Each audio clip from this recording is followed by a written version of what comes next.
Les détenteurs du pouvoir sont portés à en abuser et cela se vérifie d'autant plus que leur présence au pouvoir est longue. C'est dire que l'usure du pouvoir peut conduire au despotisme, au clanisme et à l'inefficacité. Le troisième mandat ne passe plus. Pour éviter des coups d'État militaires et les insurrections susceptibles de plonger la région est-africaine déjà meurtrie par le terrorisme dans le chaos, de plus en plus, des voix s'élèvent pour fustiger le troisième mandat. Il faut mettre fin à cette folie. L'intégration démocratique et la stabilité régionale passent nécessairement par la limitation des mandats présidentiels. Instruit par le putsch en Guinée qui peut faire tache d'huile dans d'autres pays, Nana Akufo-Addo, Muhammadu Buhari mais aussi le Parlement de la Communauté économique des États indépendants de l'Afrique de l'Ouest exhortent les pays à revenir aux fondamentaux de la démocratie afin que la région soit gouvernée conformément aux principes de démocratique, d'état de droit et de bonne gouvernance, avec pour soubassement une gestion alternée du pouvoir politique au sommet de l'appareil étatique. Il y a 2 ans, des anciens chefs d'État africains ont estimé que la suppression de la limitation du mandat sape la confiance des populations, accroît la concentration du pouvoir entre les mains d'un ou d'une poignée d'individus et réduit de ce fait l'espace politique. Cette tendance entraîne finalement des risques accrus de tensions, de violences politiques et même de conflits civils.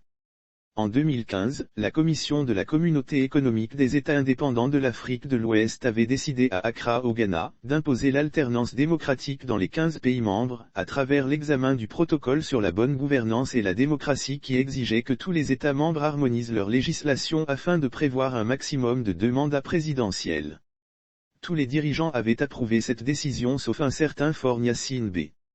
C'est le même dirigeant togolais qui, après s'être catégoriquement opposé à la limitation du mandat présidentiel, initia le syndrome du troisième mandat avec la remise du compteur à zéro et une drôle de manière de compter les mandats présidentiels où le troisième et le quatrième mandat deviennent le premier.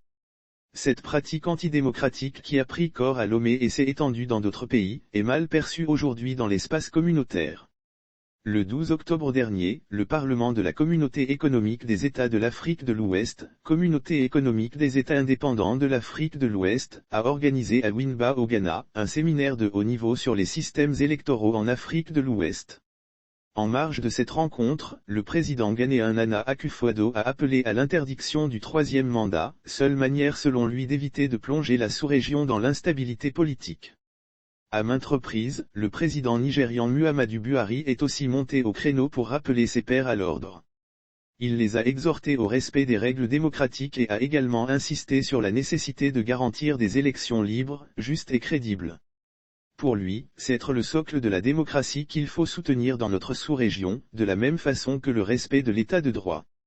Faure Gnassingbé et Alassane Ouattara qui sont les seuls chefs d'État à faire de la résistance, vont-ils rentrer dans les rangs pour permettre à la communauté économique des États indépendants de l'Afrique de l'Ouest considérée naguère comme un bassin de démocratie sur le continent, de retrouver son lustre d'antan?